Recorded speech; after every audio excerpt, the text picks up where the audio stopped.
So Rob, how's your life changed since becoming the champion, and how has the media responsibilities or duties changed since you are the champion now? Do you mean since becoming the unified champion? I guess both. Since July, winning that belt, the interim belt. Since July, it's changed in the fact that I've definitely gotten more attention. I think I've opened a lot of eyes to people in the division and outside. In regards to becoming the unified champion, nothing's changed at all. Like, absolutely nothing. I don't think there was a doubt in anyone's mind who the real champ was. You know, I fought my way up through some hard dudes to get to where I am, and I am the champ. I was the champ. Cool.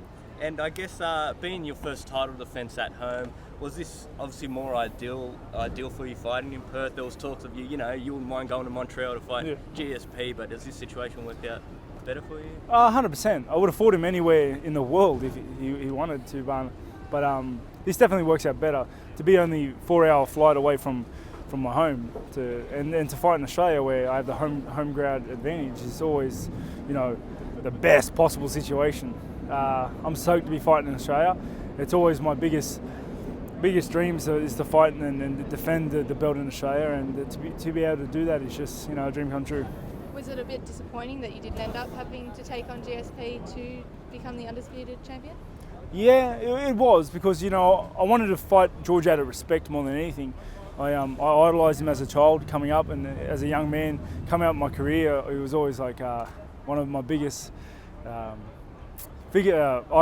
And to be able to fight him would have been great, to put him on my resume to say I fought George St-Pierre. That was great.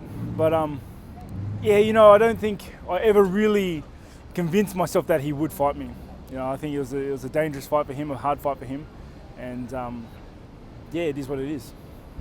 When did you get that confirmation that he was dropping the title and you'd be promoted? It's funny, I went up to Falls Creek for a bit of training session with the camp, with the boys for the prep of the camp, and on the way up there, at the end of like an 8-hour trip, I got a text message saying, "Congratulations, you're the new unified middleweight champion." I was like, oh, great. Yeah, that's awesome, I guess. But what it did do was, though, it gave me direction. It gave me an opponent, it gave me a place, a time, and it gave me something to strive for. I'm very objective driven, so to be given an opponent and a place and a time and a date, it's great for me. Did you get a new belt or anything, or was it the same one? I think they've told me I'll get a new belt. I hope I get a new belt, because my one's looking a bit ratty.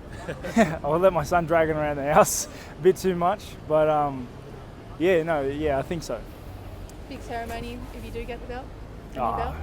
I don't think so, but I hope so. A little fanfare wouldn't hurt. How was the leg and the body overall? Sorry? How was the leg and the body overall? Well, the leg's fine. It's been fine for a while. Yeah. I didn't require surgery or anything like that, so it's just a natural healing process. Did some nice, did extensive rehab and now prehab, make sure it doesn't happen again. But otherwise, I've been back in full training for a while. And how good is it to finally have clarity on the middleweight division? Obviously, for a while, there were a lot of questions as to who you're going to have to fight.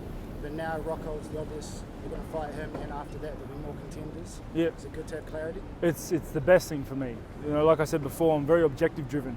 So for me, it's very important to know who I'm fighting, when I'm fighting, and roughly the direction I'm working in. It just gives me that little bit extra push to do what I need to do to get the sessions to work towards something. You've said before that you want to be known as one of the best ever. Anderson Silva won the title at 31 years old. You're only 26. Do you look at his record and see that as something that you want to beat, or is it a little bit too early to say that? I haven't given it any thought, really. I think the pathway for me to become the best ever is simply just to keep training, improving myself, and taking on fights. I've had that mentality from the start, and it's served me well.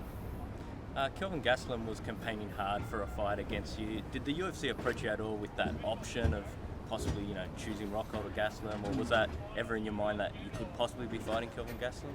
I'm going to say maybe. They might have approached me.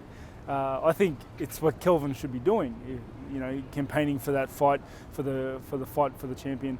But in my opinion, he's got a bit of work to do still. And that's not saying he's not a hard fight. He's a very hard fight. I think everyone in the top 10 is a very hard fight. Kelvin Gastelum's got a bunch of great skill sets, and he's beaten some real studs. But he can fight some other guys, in the top 10, some other killers that I had to work my way through. So you don't agree with his statement that you made the easy decision?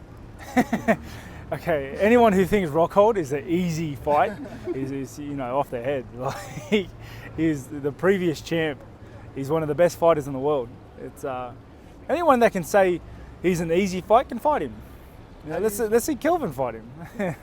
How do you see yourself matching up with him? He's probably one of the bigger fighters you've ever fought, tall guy.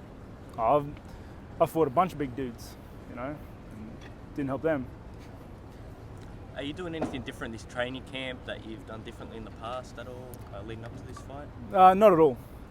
I think I've stumbled on the winning recipe, the secret formula, and I just plug away, I train away, I do my thing. So I have the best team in the world down at Gracie Jiu-Jitsu Smeaton Grange. Down there I have the best team in the world, I have the best coaches in the world, and we get a lot of work done. And the biggest thing is that I enjoy every day in, day out, working away, just getting better. It has a 7 a.m. event start time. Has that played on your mind or changed your training at all? Let's just say it's good to be on the main card. And I guess for people who don't know, you're trying out for the Commonwealth Games. How did all that come about? How long were you thinking about doing it? And Well, I never give myself grand goals, but I wrestle for the art of wrestling and I grapple for the art of grappling. I do jiu-jitsu, and when I do jiu-jitsu, it's not because this can help my MMA. No, it's because I want to get better at jiu-jitsu. So the only way to really get better at wrestling is to compete, stay active, and just test yourself. Being nominated for the Commonwealth Games is, it's absolutely great. I intend to plug away at that after my fight, but until Feb 10, there's absolutely nothing on the agenda. There's no future. There's just February 10. Mayweather came out the other day and said that if he moved to the UFC, he could take on 3 or 4 bouts and make $1 billion. Do you think boxing and UFC crossovers are legitimate exercises, or do you think it's just a bit of a gimmick?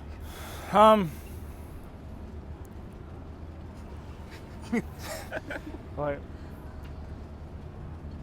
they can do what they want. Like, it doesn't bother me. If Mayweather wants to come over and fight UFC, do it. There's hard guys here, but I don't think it'll be a stroll in the park. Granted, he's the best boxer ever seen, just about. But yeah, I don't mind. I think it's great for both sports. I think it brings some spotlight and some light on both sports. I think crossing them over is fine, but for the safety of the athletes, I think everyone needs to be properly prepared, especially guys moving into MMA due to the diversity of the skill sets. If you got the chance, would you ever take him on? Mayweather? Yeah. Oh, yes. Yeah, 100%. I'm pretty sure my dad would fight him for the pay grade. You know what I mean? Yeah, it'd be an honour, but he's I don't think it's even a feasible idea. He's much smaller than I am, and I'm not a bully.